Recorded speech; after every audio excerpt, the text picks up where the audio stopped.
Aleluia. Aleluia, aleluia. Sim, Senhor, nós confiamos em Ti, Senhor. As nossas fontes estão em Ti, Senhor. Os nossos olhos estão em Ti, Senhor. O Senhor é a nossa segurança. No Senhor está a nossa confiança. Pai, muito obrigado, Senhor, porque o Senhor tem cuidado de nós, o Senhor tem nos protegido, tem nos guardado, tem nos alimentado, tem nos guiado, Senhor, de acordo com a Tua vontade, de acordo com a Tua palavra. Nós queremos Te louvar nessa noite. Nós queremos dizer que o Senhor é o centro de nossa existência, o Senhor é o centro dessa igreja. É para Te adorar, é para Te servir, é para Te exaltar, para fazer a Tua vontade que nós estamos aqui, para fazer a Tua vontade que nós vivemos, Senhor. Que a nossa vida possa Te glorificar cada dia mais. Que a nossa vida possa trazer glória para o nome do Senhor Jesus. Senhor Jesus, o Senhor é bem-vindo nesse lugar. Muito obrigado por tudo. Fala conosco nessa noite. Nós estamos prontos a ouvir a Tua voz. Em nome de Jesus. Amém. Aleluia, aleluia, aleluia, aleluia. Aleluia. Uau. Uau. Glória a Deus. Glória a Deus. Você está pronto para adorar o Senhor nessa noite? Você está pronto para se derramar na presença dEle? Então canta mais uma vez de todo o teu coração, que você confia nele. Mas que não seja apenas uma música que você está sendo conduzido a cantar, mas que seja um louvor que sai do âmago da tua alma, que sai de dentro de você, que é o teu espírito louvando ao Senhor, todos os teus sentidos envolvidos numa adoração ao Senhor. Aleluia.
Aleluia, aleluia, aleluia. Você confia nele? Você confia nele de todo o teu coração, com todo o teu entendimento, toda a tua alma? Você consegue descansar na presença dele? Aleluia, aleluia, aleluia, aleluia. Glória a Deus. Você pode sentar um pouco? Aleluia, aleluia. Shalom, povo santo. Você está bem? Obrigado, grupo de música. Vocês podem sentar um pouco. Obrigado, Nino, mas permanece aí, por favor. Aleluia. Você já cumprimentou a pessoa que está do teu lado? Pessoa ungida, cheia de Deus, cheia do fogo do Senhor. cumprimenta ela. Se você não sabe o nome dela, você já se apresenta, já pergunta o nome. Igreja é corpo, igreja é família. E uma família precisa estar unida, conectada, bem ajustada. Aleluia. Um membro em um corpo não funciona separado do corpo. Então o corpo ele só cumpre o seu papel, ele só cumpre a sua função a partir da conexão com os demais membros e com o corpo. Tem alguns lugares ainda por aqui, tem 2 cadeiras brancas, você vê se tem algum lugar do teu lado, se tiver sinaliza. Aleluia, problema santo. Pense num problema que a gente queria ter, né? Que a gente orou para que tivesse. Aleluia, mas o templo novo está chegando. Você se alegra com isso? Rapaz, se alegra mesmo. O templo novo está chegando. Aleluia, aleluia. Não haverá falta, mas o Senhor é o nosso supridor. As nossas fontes estão nele. Aleluia, aleluia. O Senhor me trouxe uma palavra nessa noite. Eu quero compartilhar com você. E algumas vezes a gente fala com um grupo de música, eu falo com o Vitor. Vitor, canta tal música, tal louvor. E às vezes a gente se alinha, mas a maioria das vezes eu deixo livre para fluir. E aí quando eu vi Vitor começando a ministrar, eu disse, eita, é o mesmo espírito, é o mesmo pensamento, é Deus nos guiando mesmo para isso. E a gente quer começar a construir algo nessa noite e a gente vai celebrar juntos, amém? Amém. Hoje é noite de Santa Ceia do Senhor e o Senhor Jesus ele nos instruiu a participarmos da Santa Ceia em memória do sacrifício dele, em memória daquilo que ele fez por nós. Claro que alguém morrer não é motivo de alegria, não é motivo de celebração, mas ele morreu, mas ressuscitou. E ele nos tirou de uma condição inicial de escravidão, onde éramos escravos do pecado, onde vivíamos sob o domínio de Satanás, e ele nos libertou. Lá em Colossenses 1,13 diz, ele nos libertou do império das trevas. Mas ele não apenas te libertou e te deixou solto, mas ele te libertou e te transportou para o reino do seu Filho amado, ou o reino do Filho do seu amor. Aleluia! Mas para que a gente possa experimentar a boa vontade de Deus para nós, você sabe que Deus é bom. Muita gente, mesmo no meio cristão, mesmo no meio evangélico, tem às vezes alguns conceitos equivocados sobre a bondade de Deus. Lá em Tiago 1,17, vai dizer que toda boa dádiva, todo dom perfeito, são lá do alto, descendo do Pai das luzes, em quem não há mudança ou sombra de variação. Então, tudo que é bom, tudo que é perfeito, vem lá do alto. É parte de Deus. O inimigo vem para roubar, matar e destruir. Mas ele veio para que nós pudéssemos ter vida e vida em abundância. Mas é necessário algo da nossa parte para que a gente possa viver o que Deus tem para nós. Tudo que nós alcançamos em Deus, nós alcançamos através da fé. A Bíblia diz por 4 vezes, o justo viverá pela fé. O justo viverá pela fé. O justo viverá pela fé. E quem é o justo? Aquele que foi justificado por Deus. Aquele que foi justificado pelo sacrifício de Jesus. Você não é justo pela sua bondade ou pela sua capacidade de andar perfeito. Mas você se fez justo porque Jesus te tornou justo. Existia um pecado, existia um crime. E um crime ele precisa ser paga uma pena. E o salário ou a pena para o pecado é a morte. Então, a partir do momento em que o pecado entrou no mundo, entrou também a morte. Existia uma dívida a ser paga. Mas Jesus veio e pagou essa dívida no meu lugar. Ele pagou a pena pelo crime que eu e você cometemos. Quando alguém comete um crime, ele é preso, ele passa pelo julgamento, existe uma pena, ele cumpre a pena. Depois que ele cumpre a pena, ele pode andar livremente pela sociedade. Ele pode ser abordado pela polícia livremente, porque a pena dele foi paga. Ele não precisa ficar com medo. Quem fica com medo é quem tem uma pena a ser paga, mas ele está fugindo. Ele é um fugitivo. Por esses dias, saiu nos noticiários que alguns presidiários fugiram de um presídio. E esses homens precisavam se esconder, porque se a polícia os encontrasse, eles voltariam ao cumprimento da pena. Por quê? Porque a pena não havia sido paga. Eles tinham um débito com a justiça.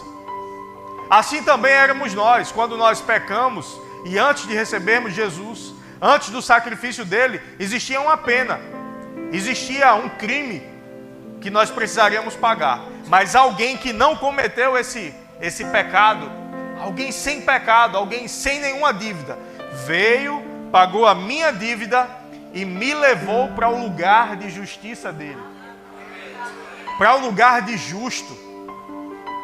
Então nós podemos nos achegar confiadamente junto ao trono da graça. Como eu posso chegar confiadamente? A partir do momento que eu sei que eu sou justo, que eu fui justificado por Ele. Mas para vivermos a boa, agradável e perfeita vontade de Deus é necessário algo: a renovação do nosso entendimento. E aí eu queria que você abrisse sua Bíblia, ou que projetasse também aí Romanos 12, 2. Em Romanos 12, 2 ele vai trazer duas questões que se contrapõem uma à outra. Ele vai dizer: e não vos conformeis, ou não tomem a forma, não tomem aquele padrão deste século, mas transformai-vos, diga transformai-vos, pela renovação do vosso entendimento, para que experimenteis qual seja a boa, agradável e perfeita vontade de Deus. A gente vai meditar um pouco nessa passagem. Primeiro, ele diz: não tome a forma. O que é se conformar? Tomar a forma de algo. Quando a gente tem, às vezes a gente tem em casa, no congelador, aquelas formas de gelo, e a gente coloca água naquelas formas e coloca para congelar. Quando você vai desenformar aquele gelo, você vai tirar daquela forma para que possa gelar uma bebida, mesmo tendo saído da forma, mas permanece no formato daquela forma. Não é verdade? Por quê? Porque ele entrou e aquela forma fez com que ele se conformasse. Conformação é isso, é tomar a forma de algo. E aqui o apóstolo Paulo diz: olha, não tome a forma deste século. Não tenha uma maneira de pensar conforme este século, ou conforme o mundo, ou conforme o que é ensinado lá fora. Mas se transforme. O que é transformar? Mudar a forma. Quando eu tiro aquele gelo da forma de gelo, passa um tempo e ele começa a derreter. E quando ele passa a derreter, daqui a um tempo ele perde aquela forma, ou seja, ele se transforma. Ele muda o seu estado. Continua sendo água. A água em forma de gelo, a água em forma líquida, ou a água em forma gasosa continua sendo água, mas muda a sua forma, muda o seu estado. Muita coisa acontece na vida da gente e tenta nos informar, tenta nos conformar. Tudo aquilo que a gente ouve, tudo aquilo que a gente vê, tudo aquilo que a gente assimila com os nossos sentidos naturais, trazem um padrão de mentalidade para nós.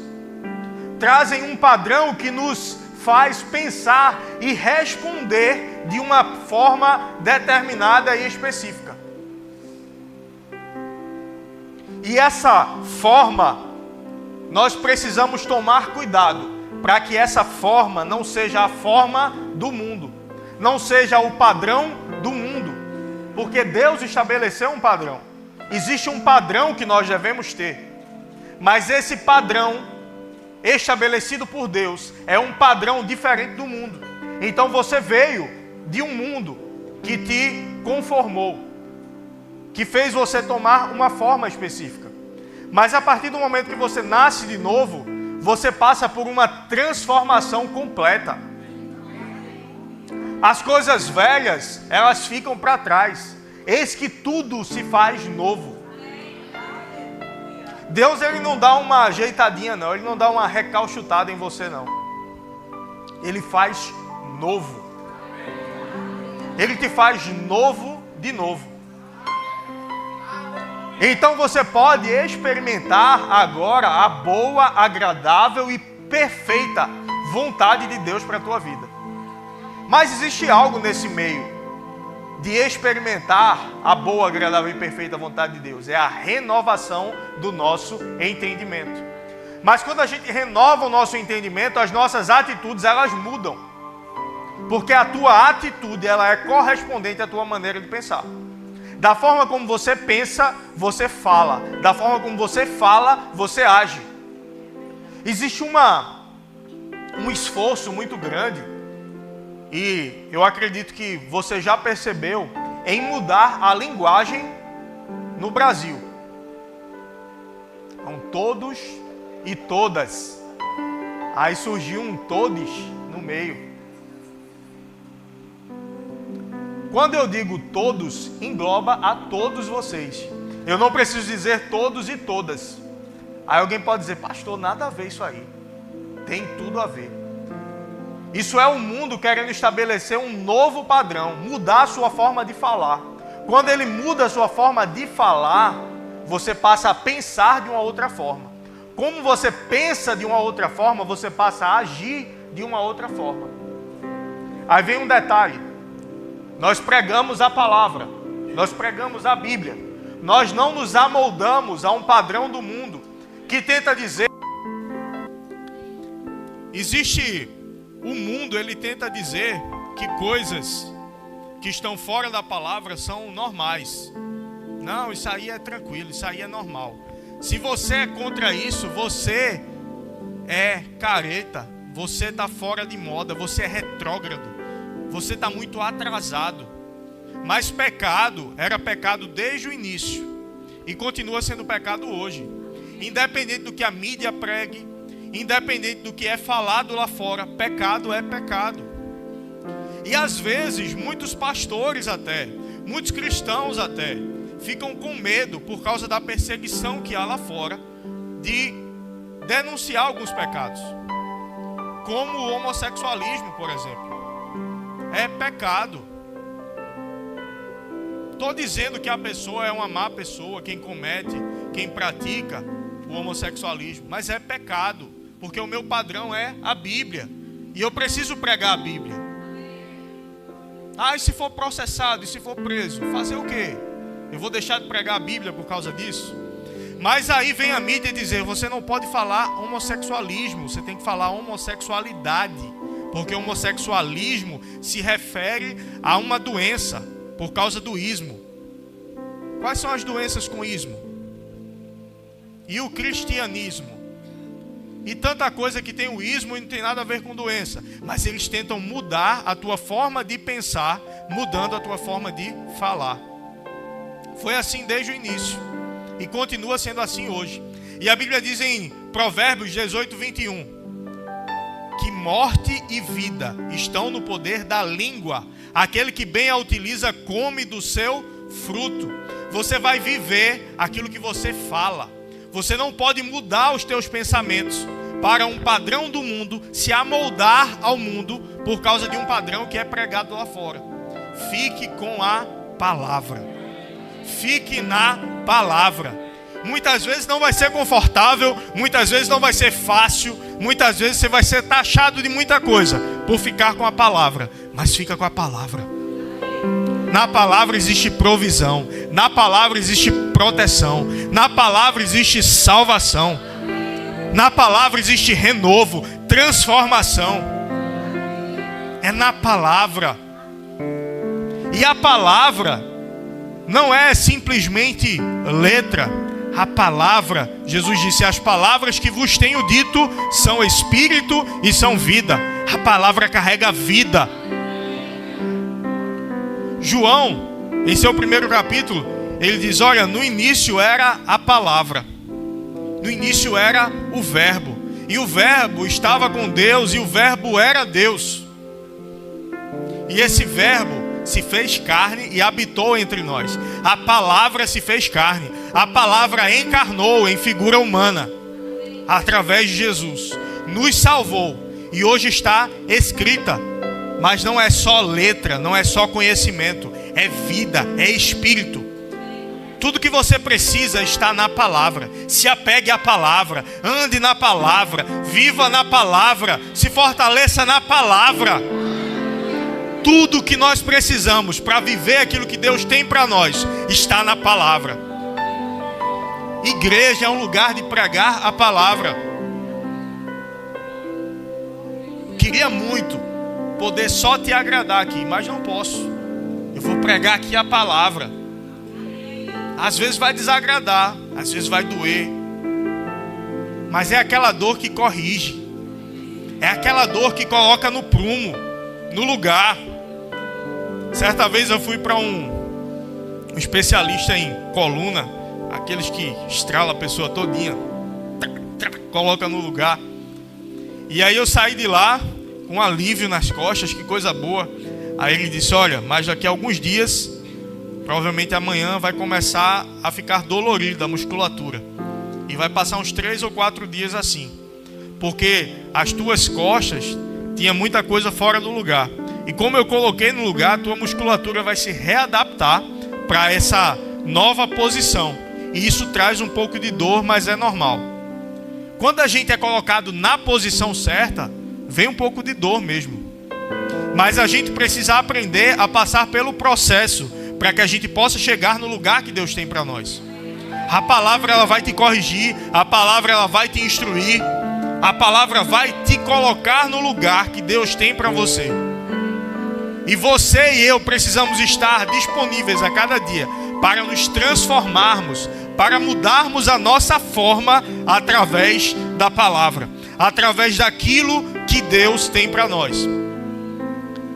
Há algum tempo, eu até já contei esse testemunho aqui, eu e a Adriana, na academia que a gente treina, e tinha um rapaz lá, homossexual, e a Adriana disse, amor, eu tenho uma palavra para dar para ele. Você pode ir comigo? Se vamos. E a gente foi falar com ele. Chegou lá, a Adriana disse que ele tinha um chamado da parte de Deus, que continuava de pé tudo que Deus tinha para a vida dele, que ele voltasse para os caminhos do Senhor. Falou algumas palavras nessa linha, nesse sentido. Não me lembro exatamente quais foram as palavras, mas foi nessa linha. E ele virou, tá, amém, aquele jeito de desdém. Não deu muito valor à palavra. Mas passou um tempo, alguns meses depois, a Adriana, certa vez estava na academia, eu estava no trabalho, e ela ligou para mim, amor, tu não sabe quem veio falar comigo? Aquele rapaz, que eu liberei uma palavra para ele. Ele disse que está na igreja, que ele voltou para os caminhos do Senhor, que ele já tinha sido cristão. E quando eu dei aquela palavra, ele não deu muito valor, mas ela ficou ruminando dentro dele. Pregue a palavra, seja a resposta para as pessoas. A gente não pode olhar para o mundo com os nossos olhos naturais. A gente precisa olhar como Deus olha. Não importa o pecado que alguém comete, Deus o ama. Jesus morreu por ele. Seja a palavra para essa pessoa. E aí essa semana a gente estava lá na academia, e enquanto eu treinava, eu ouvi 2 mulheres falando com ele, dizendo, olha, Deus é amor. Ele mudou sua forma de vestir, mudou sua forma de falar, mudou seu Instagram. Tinha muitas fotos sensuais lá, ele tirou tudo, apagou tudo. E aí as mulheres disseram para ele, olha, isso aí não tem nada a ver não, Deus é amor, Ele quer que você seja feliz. Então se te faz feliz, não é pecado, faça o que você quiser. E aí eu treinando e ouvindo aquela conversa, E aí ele até olhou para mim e continuou. Daqui a pouco eu estava com a Adriana, ele passou. Ele disse: irmão, é estreito. Aí eu disse: Edson, não cai nessa conversa não, de que se te faz feliz não é pecado. O próprio Satanás ama essa frase. Existe pecado sim, permaneça na posição. Você não está sozinho, Deus é contigo. Você tem um chamado da parte de Deus. E aí ele parou e ficou conversando com a gente, falando: irmão, Deus me colocou num lugar para ajudar muita gente que passa pelo que eu passei. E eu tenho ajudado muitos jovens a abandonarem essa prática. E ele disse: alguém me procurou esses dias e disse: Edson, eu quero ir para a igreja que você está indo também. E ele também, essa pessoa que o procurou é homossexual. Ele disse: eu quero ir para a tua igreja também. Eu quero isso que você tem na sua vida. E ele disse: amém, vamos. Você vai ser muito bem-vindo. Mas deixa eu te dizer algo. Não pense que a gente vai passar a mão por cima do seu pecado. Você precisa chegar lá e você precisa mudar de atitude. Jesus na sua vida vai trazer transformação e você precisa abandonar o pecado. Ele falando e eu disse: uau! Uau! Quem poderia dizer há poucos meses atrás que esse rapaz agora estaria dizendo isso? Mas foi o Espírito de Deus, através da palavra de Deus, agindo na vida dele. A gente mora em Carpina, a maioria aqui sabe. A gente faz essa viagenzinha para vir para a igreja sempre. E a gente começou em Carpina quando a gente ainda estava congregando no Verbo da Vida Zona Norte, que é a nossa igreja supervisora. E a gente começou um projeto lá que era o Conectados em Família, semelhante ao grupo de conexões que estamos prestes a começar aqui na nossa igreja também. Que eram reuniões nos lares, e lá especificamente a gente fazia numa sorveteria. E começou a crescer esse grupo, começou a aumentar, e muita gente de Zona Norte ficava brincando: olha, pastor de Carpina, vai começar uma igreja em Carpina. E aí aprove a Deus nos enviar para cá, nós viemos para cá. Mas a palavra foi plantada em muitos corações e começou a germinar. A igreja Verbo da Vida em Carpina agora é perto dessa sorveteria, e pessoas que frequentavam nossas reuniões agora estão indo para o Verbo da Vida lá. Mas tinha uma moça lá, colega nossa, conhecemos lá. Outro dia a gente passou e aí viu que ela estava na sorveteria junto com a dona, que é do Verbo da Vida agora. Aí disse: vamos passar lá, falar com ela. Nunca mais a gente a viu. Chegou, começou a conversar. E aí eu senti no coração, disse: olha, esse tempo todo a gente nunca fez esse convite diretamente como eu vou fazer agora, mas o que é que falta para você passar a ter um compromisso com Deus? E aí ela parou, marejou os olhos, pensou, disse: eu não sei, eu estou bem financeiramente, eu estou bem em muitas áreas, mas existe um vazio dentro de mim. E a gente conversou. Esse vazio é do tamanho de Jesus. Ela inclusive está assistindo, a Adriana disse agora: Rayane, tu és bênção. E aí fizemos o convite e ela recebeu Jesus naquela noite. Uma noite que a gente nem ia parar na sorveteria, mas Deus nos levou para lá e a gente pregou a palavra, e a palavra trouxe transformação. O mundo precisa que nós venhamos a nos posicionar como filhos de Deus, que tem coragem e que não se envergonham da palavra, que não se envergonham do que nós carregamos. Jesus não se envergonhou por mim e por você.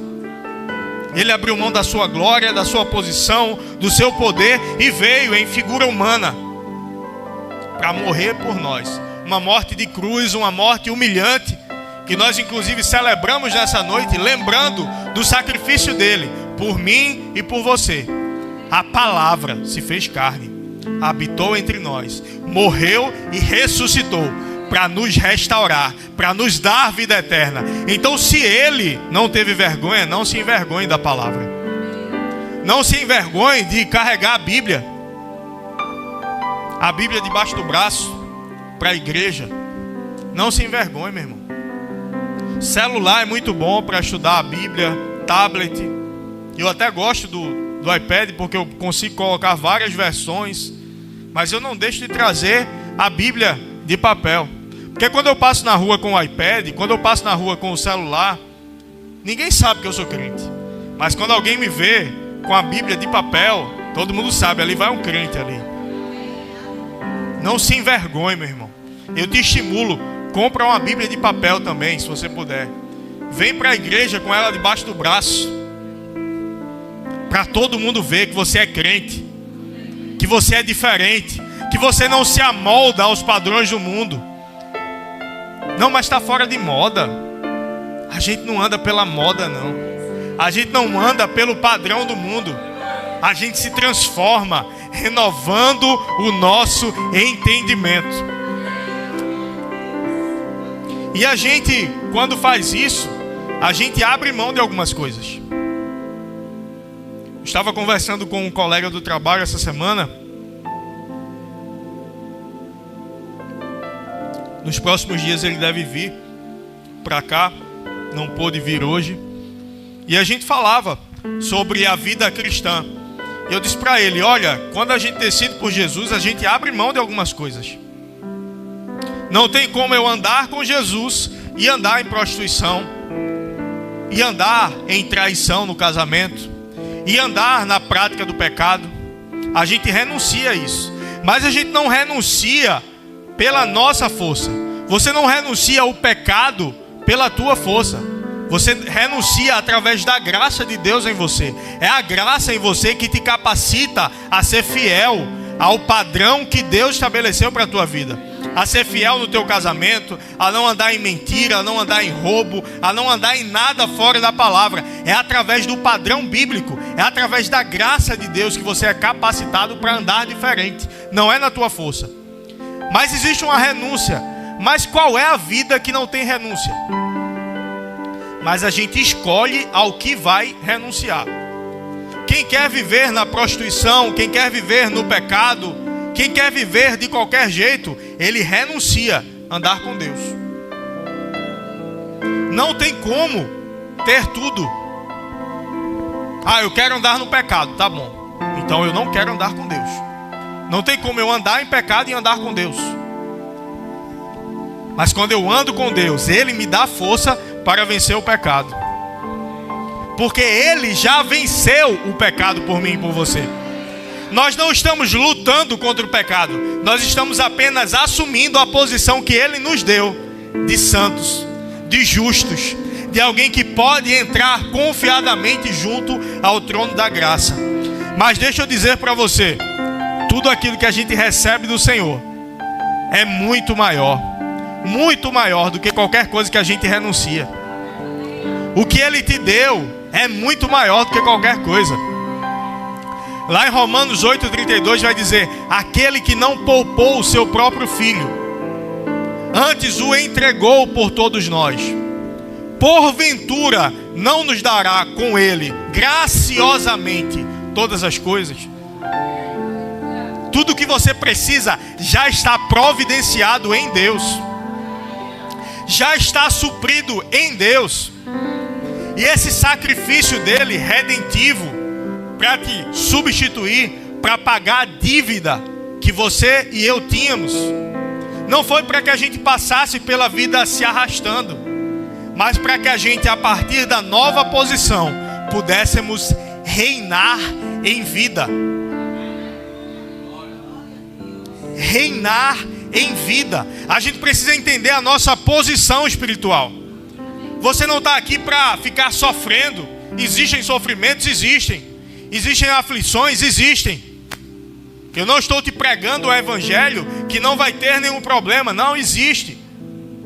Mas se você não estiver no evangelho, você não vai ter problema também, não? Mas no evangelho você tem o solucionador de todos os problemas habitando dentro de você. Você tem Jesus, através do seu Espírito Santo, habitando dentro de você, te capacitando para uma vida de vitória. Aleluia. Em Hebreus 4,16, que eu já citei aqui, mas se você quiser anotar a referência, Acheguemo-nos, portanto, confiadamente,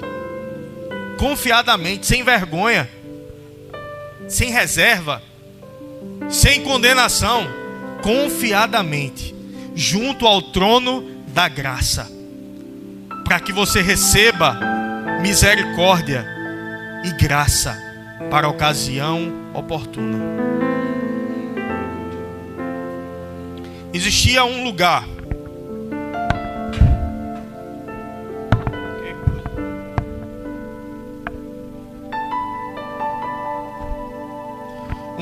de condenação separado para mim e para você. Você pecou, esse aqui é o teu lugar. Você pecou, tem um preço a ser pago, esse aqui é o teu lugar. E existia um lugar de glória.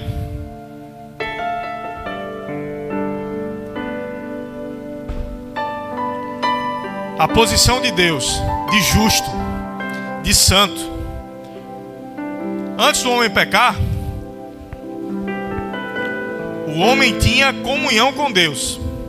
O homem estava ligado a Deus. Mas o pecado trouxe separação entre o homem e Deus. E o salário do pecado era a morte. Era estar nesse lugar. Pronto, esse é o teu lugar. Você não pode mais ter acesso a Deus em seu trono, em sua glória, em sua posição, porque o pecado fez separação. E se foi um homem que pecou, precisaria que fosse um homem também a pagar o preço pelo pecado. Mas não existia em toda a terra um justo sequer. Não existia um homem sem pecado que pudesse pagar o preço. Então Deus disse: eu vou. Jesus é Deus. Jesus é o próprio Deus. Ele é parte da Trindade. Deus Pai, Filho e Espírito Santo. E Deus Pai disse para o Deus Filho: você vai. Mas desde antes de um homem pecar, Deus sabia que isso ia acontecer. E já havia providenciado Jesus para pagar o preço pelo nosso pecado. Então Jesus veio em figura humana, abriu mão da sua glória, abriu mão da sua posição, sendo Deus. Lá em Filipenses 2 vai dizer: ele não julgou como usurpação o ser igual a Deus. Então ele veio em figura humana. Se eu quiser, se eu orar, o meu Pai vai enviar legiões de anjos para me livrar de tudo isso aqui. Mas eu vou passar por isso aqui. Porque a humanidade precisa que eu passe. Porque eu quero a humanidade ligada a mim novamente. Então ele veio sem pecado nenhum. Pegou você que estava em uma posição de pecado, tirou você de lá, veio para o teu lugar, tomou a pena que era para mim e para você. Mas como ele não tinha pecado, a morte não pôde segurá-lo. Então ele entrou na posição, mas ele não ficou na posição. Ele saiu de lá, mas ele não apenas saiu de lá. Você que antes estava ligado a Deus, mas em uma posição diferente dele, depois de ter pago o preço, ele disse: agora você vem comigo.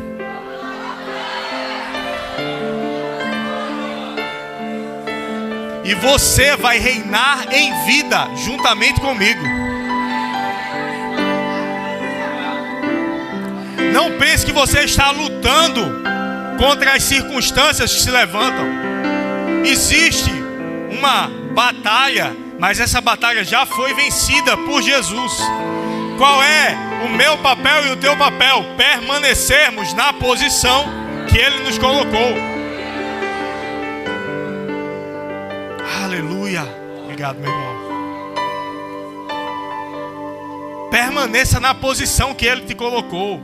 Não se veja abaixo, não se veja, mas eu não mereço. Meu irmão, não é no teu mérito, é no mérito dele. Você viu o que ele fez por você? Abrindo mão de tudo para vir, morrer no teu lugar e te tirar dessa posição, te trazer para cá. Como eu posso viver abaixo dessa posição, se foi ele que pagou o preço para que eu vivesse nessa posição? Aleluia! Lá em Romanos 5:20, na segunda parte vai dizer: onde abundou o pecado, superabundou a graça de Deus. Paulo certa vez disse sobre um mensageiro de Satanás enviado para ele para o esbofetear. E 3 vezes ele orou ao Senhor para que o Senhor tirasse essa situação dele. E a resposta de Deus foi: a minha graça te basta. Às vezes alguém lê essa passagem e interpreta errado. Deus está dizendo assim: olha, sofre aí, a minha graça te basta. Mas o que Deus estava dizendo para ele foi: olha, eu já coloquei dentro de você toda a capacidade para você passar por isso e vencer isso. A minha graça te basta, porque o meu poder se aperfeiçoa na sua fraqueza. É quando você é fraco, é quando você não pode, é quando você não consegue, que eu sou forte na tua vida. Não é na tua força, não é na tua sabedoria, não é na tua capacidade, é na capacidade de Deus em você, é no poder de Deus em você. Portanto, acheguemo-nos confiadamente junto ao trono da graça. Toda a provisão que você precisa, a graça já disponibilizou para você. E tudo que foi disponibilizado pela graça, por Deus, através da sua graça, nós alcançamos através da fé. A graça, imagine um grande depósito da graça, onde tudo que você precisa está dentro desse depósito. Mas existe uma porta, e a chave que abre essa porta é a fé. Pela fé você abre o depósito da graça e consegue pegar tudo que está disponível para você. Está disponível provisão, está disponível cura, está disponível salvação, está disponível vida abundante, para que você possa reinar em vida. Aleluia, aleluia. Lá em Romanos 5:17 vai dizer: se pela ofensa de um, foi um que pecou no início, Adão, Deus nem cobrou de Eva, Deus cobrou de Adão, que a ordem foi dada a ele. Se pela ofensa de um, por meio de um só, reinou a morte, muito mais, diga muito mais, os que recebem a abundância da graça e o dom da justiça reinarão em vida por meio de um só, a saber, Jesus Cristo. Foi pela ofensa de um que o pecado entrou, mas foi também pela justificação feita por um só que você foi restaurado e foi colocado em uma posição para reinar em vida. Lá em Salmos 115:16 vai dizer: os céus são os céus do Senhor, mas a terra deu ele aos filhos dos homens. Lá em Gênesis 1:26, quando Deus criou o mundo e Deus criou o homem, ele disse: domine sobre os peixes do mar, sobre as aves do céu, sobre os animais que rastejam, sobre toda a criação. Deus deu o poder ao homem para dominar. O pecado tirou esse domínio, mas Jesus veio e recuperou e te colocou novamente em uma posição de dominar. E você vai exercer essa posição, essa função através da fé. A fé, ela não se apoia no que ela está vendo, ela não se apoia nos sentidos naturais, mas ela se apoia em uma certeza, em uma convicção baseada no caráter de quem prometeu. Projeta aí Hebreus 11:1. Hebreus 11 vai descrever o que é a fé. Ora, a fé é a certeza das coisas que se esperam e a convicção de fatos que se não veem. A fé é a certeza. A palavra aí para certeza é hypostasis no original. O que era esse hypostasis? Era um termo de posse. Era um documento, um papel que o militar romano, você sabe que Roma, quando isso foi escrito, estava dominando sobre a civilização através do poder militar. E o militar, quando ele era convocado para ir à guerra ou para dominar uma terra, ele precisava ir. Ele não tinha muita escolha. Mas ele recebia do imperador romano um documento, garantindo a ele que após o retorno da missão, ele teria uma aposentadoria, um valor para a aposentadoria, para usufruir por toda a sua vida, e um lugar para morar, um termo de posse de uma propriedade, de uma terra, e a assinatura do imperador. O que dava poder a esse papel era a assinatura do imperador. Poderia ter a assinatura de outra pessoa, não teria tanto valor. Mas como tinha a assinatura do imperador, se sabia e se garantia que aquilo ia acontecer, porque quem garantiu foi o imperador. Foi alguém que tem todo o poder sobre o Império Romano. Foi alguém que cumpria aquilo que ele falava e tinha recursos para cumprir e para garantir. Vá, você cumpre a missão. Quando você voltar, você vai ter aposentadoria e vai ter um terreno, um lugar para você morar, que vai ser seu. Toma aqui esse termo de posse. Quando ele diz a fé é a certeza é hypostasis, é um termo de posse. A fé é um termo de posse que você tem. O militar, quando ele ia, ele não tinha o seu terreno, ele não tinha a sua propriedade, ele não tinha um salário na conta, uma aposentadoria que estava garantida, mas ele sabia que estava garantida para ele. Então a fé, ela não precisa ver, ela não precisa tocar, ela não precisa sentir, não precisa ter nenhum sentido natural garantindo. Mas existe uma assinatura de alguém que prometeu. Existe alguém que disse: olha, é seu. Olha, a saúde é sua. Olha, a vida abundante é sua. Olha, a salvação é sua. Independente do que digam lá fora, independente do que mude lá fora, mas esse que garantiu, esse que prometeu, ele é fiel para cumprir. Mas o militar romano, ele precisava voltar da missão para que ele pudesse receber. Existia uma missão. Mas no nosso caso, a missão, ela já foi cumprida por Jesus. Eu só preciso receber. Eu só preciso estar nele. Lá em Efésios, no capítulo 1, versículo 15, Paulo está escrevendo aos Efésios e é uma oração que ele faz pelo povo de Éfeso, pelos Efésios. E ele vai dizer: desde que eu ouvi da fé que há entre vós, eu não cesso de dar graças por vós, fazendo menção de vós. É bom projetar aí, por favor. Efésios 1, 15.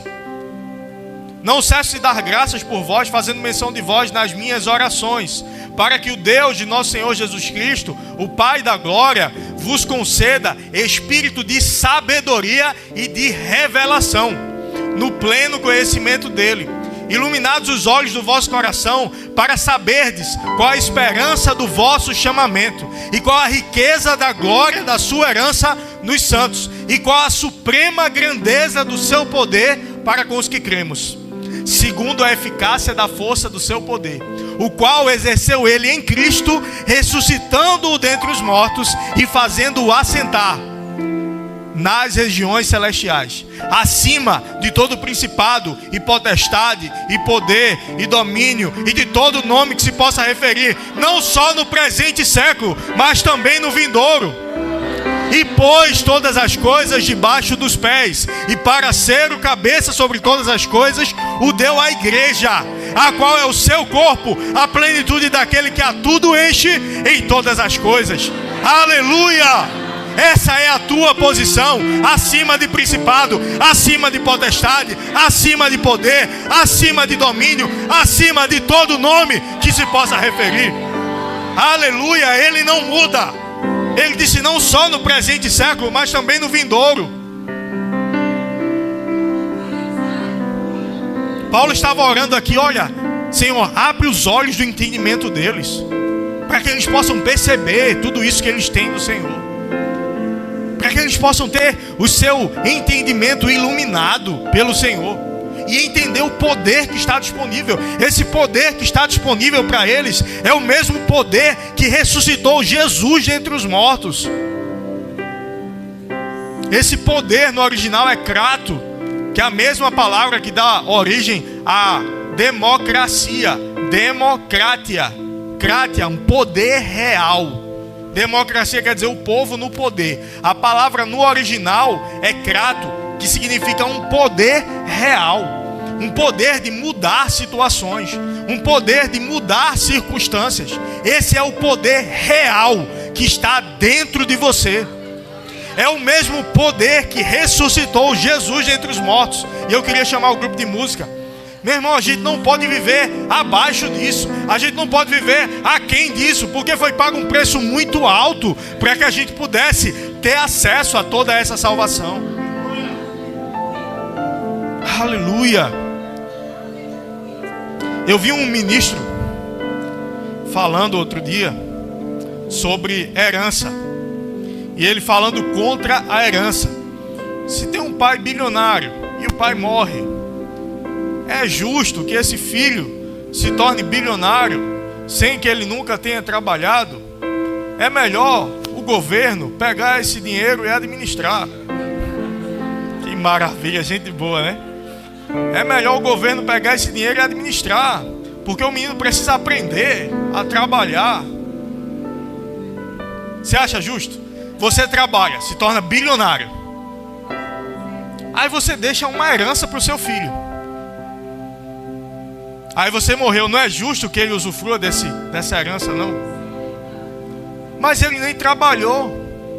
Mas você trabalhou. Você conquistou para ele, ele é teu filho. Ele é parte de você. É o teu sangue, corre nas veias dele também. Nós temos uma herança em Deus. E mesmo que a gente não tenha trabalhado para conquistar isso, mas a gente merece, não pelo nosso mérito, mas pelo mérito dele. Ele fez. Ele fez. Eu não posso fazer nada para merecer, para me tornar merecedor. Eu usufruo do mérito dele, da posição que ele me colocou, da posição que ele te colocou. E eu aproveito o momento para perguntar se tem alguém aqui nessa noite que ainda não fez de Jesus, esse Jesus que a gente está pregando aqui, que é o centro de tudo, que é o centro da nossa existência. A Bíblia diz que antes que houvesse dia, Ele é. Antes que houvesse existência, antes que houvesse sol, Ele é. E depois que tudo passar, Ele continuará sendo. Para viver tudo isso, essa posição que Ele providenciou para mim, o que é que eu preciso para poder chegar confiadamente junto ao trono da graça? Existe um pecado, existe um domínio sobre a minha vida, mas Ele tirou. O que é que eu posso fazer para tirar, para lançar sobre Ele essa dívida? Eu receber Jesus como Senhor da minha vida. Então Ele faz isso que a gente mostrou aqui. Tira você da posição onde você estava e traz você para a posição onde Ele está, acima de principado, potestade, poder, domínio. Quem é você que está aqui nessa noite que ainda não fez Jesus Senhor da tua vida? Deseja fazê-lo nesse momento para que a gente possa cear junto, celebrar junto? Levanta a tua mão, vem aqui à frente que a gente vai celebrar contigo. Eu não vou insistir, mas eu sei que tem gente. Levanta a tua mão, não pensa. Não conjectura. Ah, eu não tenho capacidade. Não é na tua capacidade, é na dele, em você. Ah, mas tem umas coisas que eu preciso me libertar ainda. É ele em você que te liberta. É ele em você que te capacita. Quem é você? Levanta a mão. Você não vai sair daqui sem salvação. Basta uma atitude de coragem, de ousadia. Ele não se envergonhou de mim e de você. A gente também não pode se envergonhar dele. Você sabe que ele tem falado com você. Você está aqui porque ele te conduziu a esse lugar. Aleluia. Ele quer te dar uma vida nova. E ele está nessa noite de braços abertos para te receber, dizendo: vem, vamos começar uma vida nova. Aleluia. Aleluia. Não te segura, meu irmão. Eu repreendo todo espírito de intimidação contra a tua vida nessa noite.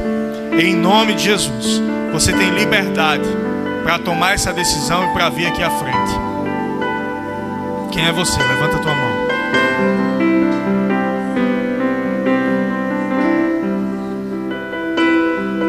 Aleluia. Vem cá, meu irmão. Glória a Deus. Aleluia. Aleluia. Glória a Deus. Você que está no teu lugar, aproveita e vem. Aproveita o embalo.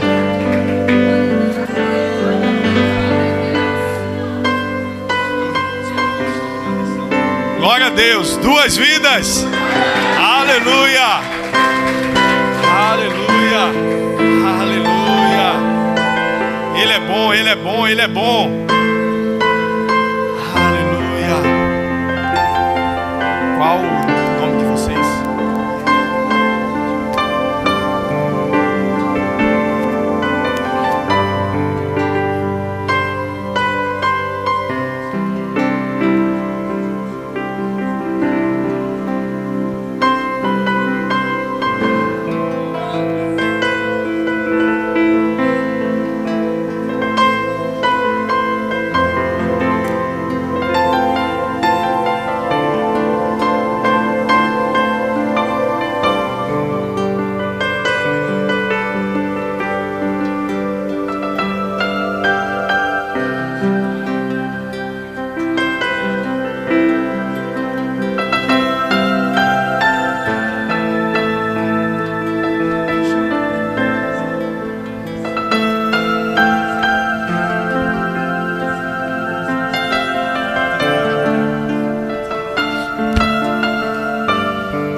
Senhor Deus e Pai, nessa noite, Senhor, nós te damos graças pela vida de Dias e de Beatriz. Bianca, como é?